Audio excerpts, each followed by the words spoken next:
Hello friends, इस video में हम लोग बात करेंगे हमारे माननीय प्रधानमंत्री के द्वारा जो नॉर्डिक देशों की और जर्मनी की यात्राएं की गई हैं उससे रिलेटेड फैक्ट्स। जर्मनी और नॉर्डिक देश में कौन कौन से कंट्री आते हैं और उसमें क्या खास बात है, फैक्ट्स कैसे हैं और कैसे क्वेश्चन पूछे जा सकते हैं, उसको लेकर हम लोग बात करेंगे। इस फोटो को आप लोग देख रहे होंगे, इसमें नॉर्डिक देशों के जो वहाँ के काउंटर पार्ट हैं, हमारे प्रधानमंत्री के काउंटर पार्ट जो वहाँ के प्रधानमंत्री हैं उन लोगों के साथ उस नॉर्डिक शिखर सम्मेलन का एक फ़ोटो है। इसमें सबसे पहला फ़ोटो जो दिख रहा है ये सना मरीन का है। ये यंगेस्ट प्राइम मिनिस्टर है और ये फिनलैंड की प्राइम मिनिस्टर है। फिनलैंड की जो राजधानी है वो हेलेंसिकी है। दूसरे फ़ोटो में आपको मैग्डोलेमा एंडरसन दिख रही हैं, ये स्वीडन की प्रधानमंत्री हैं। ये हमारे मोदी जी हैं। ये डेनमार्क की प्रधानमंत्री हैं। इनका नाम मेट फ्रेडरिक्सन है। ये नॉर्वे के प्रधानमंत्री जोनेस स्टोर हैं और ये आइसलैंड की प्रधानमंत्री हैं। इनका नाम कैटरीन है। अब ये यहाँ के काउंटर पार्ट्स हो गए जिन्होंने इस नॉर्डिक शिखर सम्मेलन में भाग लिया। नेक्स्ट स्लाइड में हम लोग देखते हैं ये नॉर्डिक देश इम्पोर्टेंट क्यों है और क्यों इसके साथ हमारा शिखर सम्मेलन हमारे देश के प्रधानमंत्री किए या भारत करता है। देखिए 2018 में सबसे पहला नॉर्डिक शिखर सम्मेलन किया गया था, इंडिया नॉर्डिक शिखर सम्मेलन। ये इसका फर्स्ट था और ये जो 2022 में हो रहा है ये सेकंड हो रहा है। तो इसलिए ये भी याद रखना जरूरी है कि ये जो 2022 में जो इसका दूसरा संस्करण हुआ था। तो देखिए हम लोग इसको समझते हैं कि ये कंट्रीज जो हैं छोटे छोटे देश यूरोप के, ये इम्पोर्टेंट क्यों है। फिनलैंड का सबसे पहले बात करते हैं। नोकिया जो यहाँ की कंपनी है, जो सबसे पहला मोबाइल फ़ोन हम लोग चलाए थे, यूज़ किए थे, वो नोकिया आज मोबाइल कंपनी तो नहीं है लेकिन ये स्पेस के प्रोग्राम में आगे काम कर रहा है। अगर स्वीडन का बात करें तो आइकिया जो फर्नीचर कंपनी है, ये बहुत बड़ी कंपनी है। इसकी एक ब्रांच बेंगलोर में खोली गई थी 2018-19 के आसपास, जो कि बीपीएससी एग्जामिनेशन के द्वारा पूछा भी गया था कि आइकिया नामक कंपनी ने अपना पहला ब्रांच भारत के किस शहर में खोला है। शायद 65वीं में पूछा गया था। स्पॉटिफाई जो म्यूज़िक कंपनी है वो स्वीडन की है। स्काइप वीडियो कॉलिंग कंपनी है, बहुत फेमस है पहले से, ये भी यही की है। माइनक्राफ्ट। डेनमार्क की बात करें तो विंड एनर्जी और ये हरित ऊर्जा के क्षेत्र में सबसे अच्छा प्रोड्यूसर है, अभी सबसे हाईएस्ट प्रोड्यूसर है। डेनिश बटर कुकीज यहाँ की फेमस है। नॉर्वे की सोलोमन फिश फेमस है। यहाँ पे वाइकिंग्स लोग बहुत फेमस होते थे जो पुराने समय में इन्वेडर्स का काम करते थे, अलग अलग देशों पे वहाँ पे कब्जा करना, राज करना। एक सीरीज है वाइकिंग्स करके, वेब सीरीज है, अगर आप टीवी सीरीज है, अगर उसको देखिएगा तो वो बहुत अच्छा सीरीज है।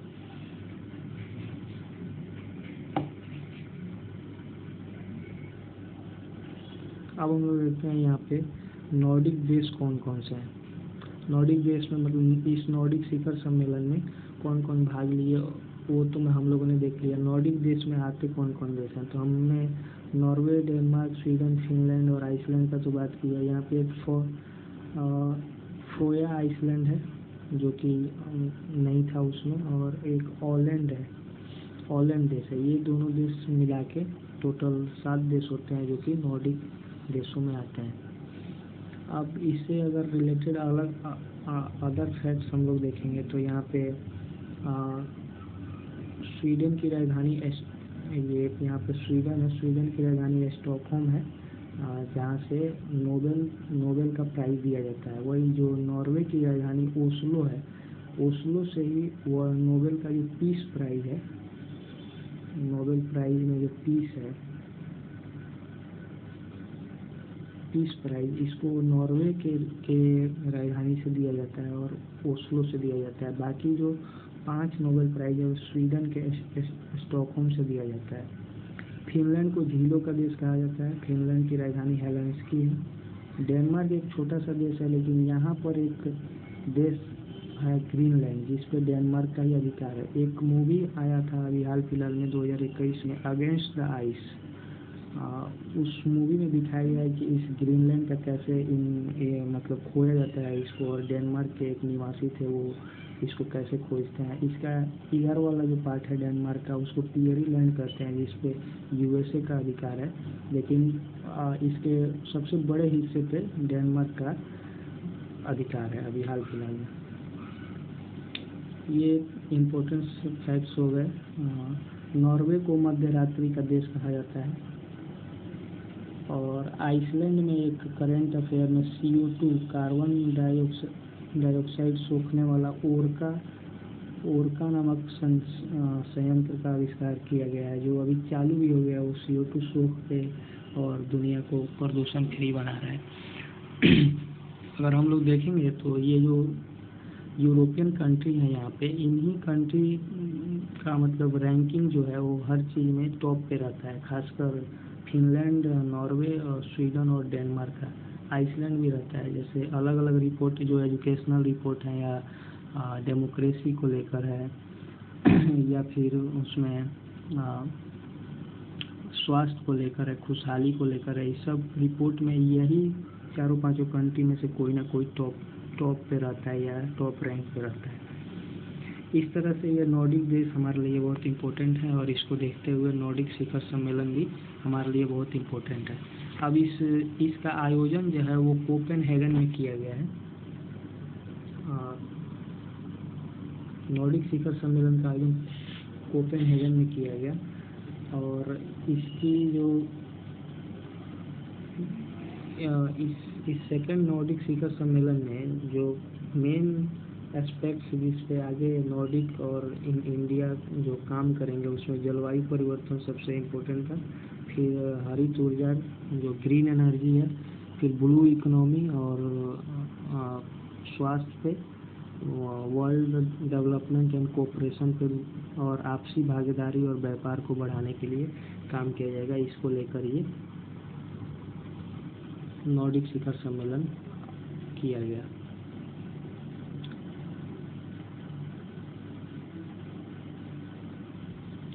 ठीक है, अब हम लोग थोड़ा जर्मनी को लेकर देखते हैं। देखिए G7 का G7 का आयोजन जर्मनी में किया गया, जिसकी अध्यक्षता जर्मनी के द्वारा की गई। इसमें हमारे माननीय प्रधानमंत्री जी भी भाग लिए हुए थे। ये ओलाफ एस्कोल है, ये काउंटर पार्ट है अभी वहाँ पे। और जर्मनी में जो पोस्ट है उसको चांसलर बोला जाता है। इसके पहले एंजेला मर्केल चांसलर थी यहाँ की, और उस समय भी हमारे प्रधानमंत्री साहब वहाँ कई जर्मनी की यात्रा किए हुए थे। तो इंडिया और जर्मनी के बीच में एक अच्छा रिलेशन है, और पहले से ये चला आ रहा है। देखिए जर्मनी और इंडिया का जो डिप्लोमेटिक रिलेशन पे जो डायलॉग होता है वो सबसे पहले 1951 में शुरू किया गया था। 1951 में सबसे पहला डिप्लोमेटिक रिलेशन पे वार्ता हुआ था।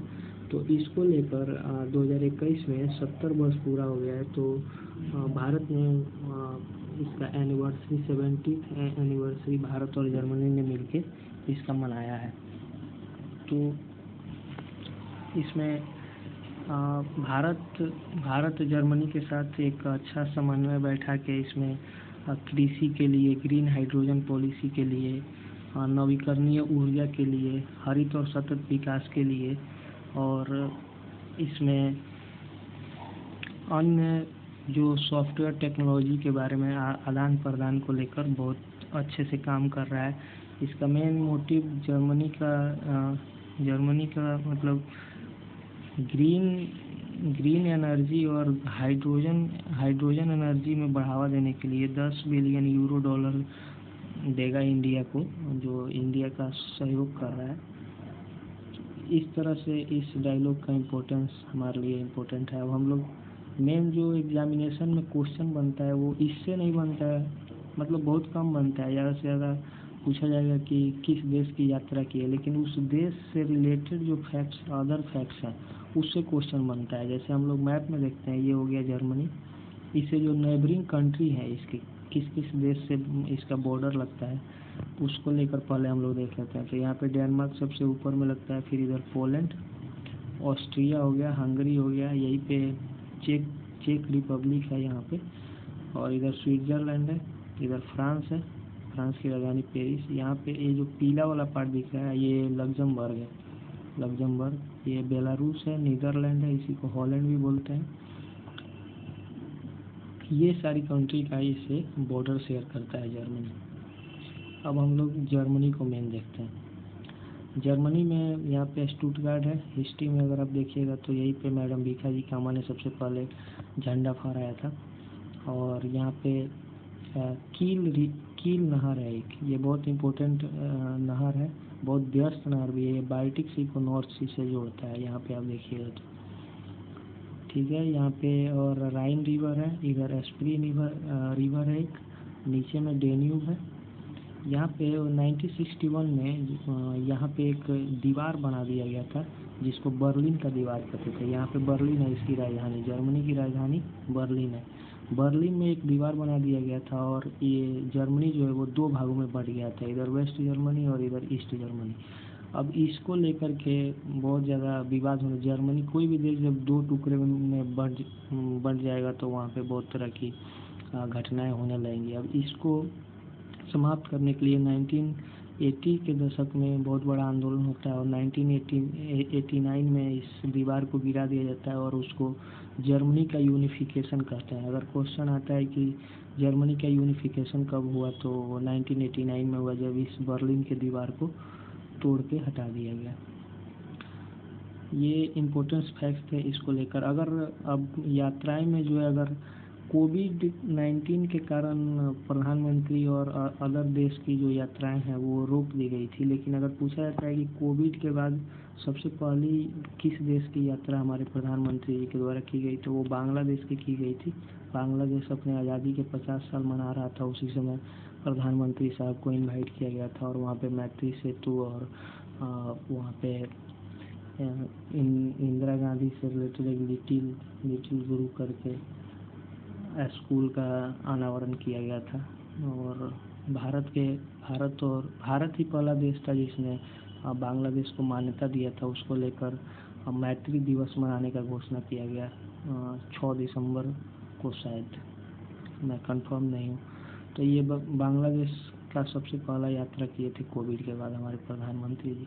उसके बाद से ये इम्पोर्टेंट यात्राएं रही इनकी। अभी हाल फिलहाल में आज ही या कल, आज ही शायद 12:30 बजे के करीब में प्रधानमंत्री जी जापान के लिए निकले हैं, द्विपक्षीय वार्ता पे जो यात्रा उनका होने वाला है उसको लेकर। अभी आज ही निकले हैं, तो ये वो भी इम्पोर्टेंट होगा। अगर वो यात्रा पूरा होता है तो उसको भी हम लोग देखेंगे। ये दोनों इम्पोर्टेंट, आई होप ये समझ में आया होगा आप लोग को और अच्छा लगा होगा। Thank you for watching.